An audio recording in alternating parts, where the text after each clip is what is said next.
দূরের কথা, একটা উইশও করলা না। আজকে কি আজকে কি কি কি কি রে? স্পেশাল মোমেন্টে উইশ করবো বলেই এতক্ষণ করিনি। Happy birthday, happy anniversary.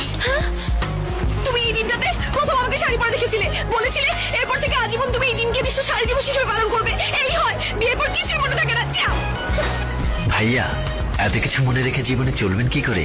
কিছু জিনিস মনে রাখার দায়িত্ব বাংলালিংক টাইম আর SMS কে দিয়ে মনের আনন্দে ভুলে থাকুন সবকিছু। साले को बम से उड़ा दूंगा एक बार हाथ में आ जाए तो। Mama,